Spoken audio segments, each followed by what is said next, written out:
Hello everyone, hope you're doing great. So, this is the part 3 of chapter number 6 of modern history, the revolt of 1857. This has been a long chapter, and this is a very important chapter as a UPSC point of view, from UPSC's point of view. So, all the best, and let's read along. The weaknesses of the revolt and its suppression. Even though spread over a vast territory and widely popular among the people, the revolt of 1857 could not embrace the entire country or all the groups and classes of Indian society. It did not spread to South India and most of the eastern and western India because these regions had repeatedly rebelled earlier. Most rulers of the Indian states and big zamindars, selfish to the core and fearful of British, might refuse to join in. On the contrary, the Sindhya of Gwalior, the Holkar of Indore, the Nizam of Hyderabad, and the Raja of Jodhpur and other Rajput rulers, the Nawab of Bhopal, the rulers of Patiala, Nabha, Jind, and other six chieftains of Punjab and Maharaja of Kashmir, the Ranas of Nepal and many other ruling chiefs, and large number of big zamindars gave active help to the British in suppressing the revolt. In fact, no more than 1% of the chiefs of India joined the revolt. Governor General Canning later remarked that these rulers and chiefs acted as the breakwaters to the storm which would have otherwise swept us in one great wave. Madras, Bombay, Bengal, and western Punjab remained undistributed even though the popular feeling in these provinces favored the rebels. Moreover, except for the discontented and the dispossessed zamindars, the middle and the upper classes were mostly critical of the rebels. Most of the property classes were either cool towards them or actively hostile to them. Even many of the talukdars, the big zamindars of Awadh, who had joined the revolt, abandoned it once the government gave them an assurance that their estates would be returned to them. This made it very difficult for the peasants and soldiers of Awadh to sustain a prolonged guerrilla campaign. The moneylenders were the chief targets of the villages' attacks. They were therefore naturally hostile to the revolt. The merchants too gradually became unfriendly. The rebels were compelled to impose heavy taxation on them in order to finance the war or to seize their stocks of foodstuff to feed the army. The merchants often hid their wealth and goods and refused to give free supplies to the rebels. The zamindars of Bengal also remained loyal to the British. They were, after all, a creation of the British. Moreover, hostility of Bihar peasants towards their zamindars frightened the Bengal zamindars. Similarly, the big merchants of Bombay, Calcutta, and Madras supported the British because their main profits came from foreign trade and economic connections with the British merchants. The modern educated Indians did not support the revolt. They were repelled by the rebels' appeals to superstitions, and their opposition to the progressive social measures. As we have seen, the educated Indians wanted to end the backwardness of their country. They mistakenly believed that the British rule would help them accomplish this task of modernization, while the rebels led by zamindars, old rulers and chieftains and other feudal elements would take the country backward. Only later did the educated Indians learn from the experience that foreign rule was incapable of modernizing the country and that it would instead impoverish it, and keep it backward. The revolutionaries of 1857 proved to be more far-sighted in this respect. They had better instinctive understanding of the evils of foreign rule and of the necessity to get rid of it. On the other hand, they did not realize, as did the educated intelligentsia, that the country had fallen prey to foreigners precisely because it had stuck to the rotten and outmoded customs, traditions, and institutions. They failed to see that the national salvation lay not in going back to the feudal monarchy, but in going forward to a modern society, a modern economy, scientific education, modern political institutions. In any case, it cannot be said that the educated Indians were anti-national or loyal to foreign regime. As the events after 1858 were to show, they were soon led a powerful and modern national movement against British rule. Whatever the reasons for the disunity of Indians. It was to prove fatal to the revolt. But this was not the only weakness from which the cause of rebels suffered. They were short of modern weapons and other materials of war. Most of them fought with such ancient weapons as pikes and swords.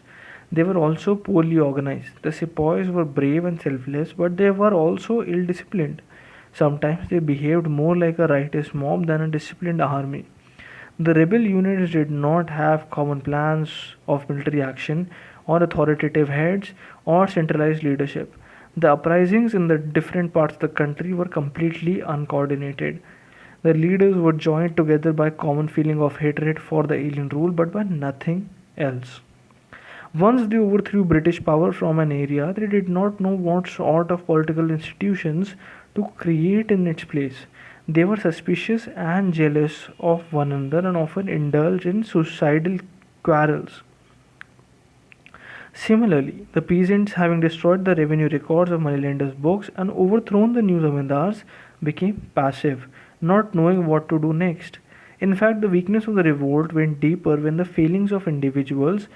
The movement had later understanding of the colonialism which had overpowered India or of the modern world. It lacked the forward looking program, coherent ideology, and a political perspective or a vision for the future society and economy. The revolt represented no societal alternative to be implemented after the capture of power. The diverse elements the diverse elements which took part in the revolt were united only by their hatred of British rule. But each of them had different grievances and differing conceptions of the politics of free India. This absence of the modern and progressive program enabled the reactionary princes and zamindars to seize the levers of power of the revolutionary movement. But the feudal character of the revolt should not be stressed over much. Gradually, the soldiers and the people were beginning to evolve a different type of leadership. The very effort to make the revolt a success was compelling them to create new types of organization. For example, at Delhi, a court of administrators consisting of 10 members, 6 army men, and 4 civilians was established. All these decisions were taken by a majority vote. The court took all military and administrative decisions in the name of emperor. Similar efforts to create new organizational structures were made in other centers of the rebellion. As Benjamin Disraeli warned British government at the time, if they did not suppress the revolt in time, they would find other characters on the stage with whom to contend besides the princes of India. The lack of unity among Indians was perhaps unavoidable at this stage of Indian history. Modern nationalism was yet unknown in India. Patriotism meant love for one's small locality or region, or at most one state. All India interest and the consciousness that these interests bound all Indians together were yet to come. In fact, the revolt of 1857 played an important role in bringing the Indian people together and imparting to them the consciousness of belonging to one country. In the end, British imperialism, with a developing capitalist economy at the height of its power the world over and supported by most of the Indian princes and chiefs, proved militarily too strong for the rebels. The British government poured immense supplies of men, money, and arms into the country, though Indians later had to repay the entire cost of their own suppression. The revolt was suppressed. Sheer courage could not win against a powerful and determined enemy who planned its every stage. The rebels were dealt an early blow when the British captured Delhi on 20 September 1857 after prolonged and bitter fighting. The aged Emperor Bahadur Shah was taken prisoner, the royal princes were captured and butchered on the spot. The emperor was tried and exiled to Rangoon, where he died in 1862, lamenting bitterly the fate which had buried him far away from the city of his birth. Thus, the great house of the Mughals was finally and completely extinguished. The fall of the Delhi, the focal point of the revolt, disappeared. The other leaders of the revolt carried on the brave but unusual struggle, with the British mounting a powerful offensive against them. John Lawrence, Outram, Havelock, Neil Campbell, and Hugh Ross were some of the British commanders who earned military fame in the course of this campaign. One by one, all of the great leaders of the revolt fell. Nana Sahib was defeated at Kanpur. Defiant to the very end and refusing to surrender, he escaped to Nepal early in 1859, never to be heard of again. Tanda Tope escaped into the jungles of central India, where he carried on a bitter and a brilliant guerrilla warfare until April 1859, when he was betrayed by a zamindar friend and captured while asleep. He was put to death after a hurried trial on 15th April 1859. The Rani of Jhansi had died at the field of battle earlier on 17 June 1858. By 1859, Kuwar Singh, Bakht Khan and Khan Bahadur Khan of Bareilly, Rao Sahib, brother of Nana Sahib, and Maulvi Ahmadullah were all dead, while the Begum of Awadh was compelled to hide in Nepal. By the end of 1859, British authority over India was fully re-established. But the revolt had not been in vain. It is a glorious landmark in our history. Though it was a desperate effort to save India in the old way and under traditional leadership, it was the first great struggle of the Indian people for freedom from the British imperialism. It paved the way for rise of the modern national movement, the heroic and patriotic struggle of 1857, and the series of rebellions preceding it left an unforgettable impression on the minds of the Indian people, established valuable local traditions of resistance to British rule, and served as a perennial source of inspiration in their later struggle for freedom. The heroes of the revolt soon became household names in the country, even though the very mention of their names was frowned upon by the rulers. With this, we end chapter number 6 of Modern History, The Revolt of 1857.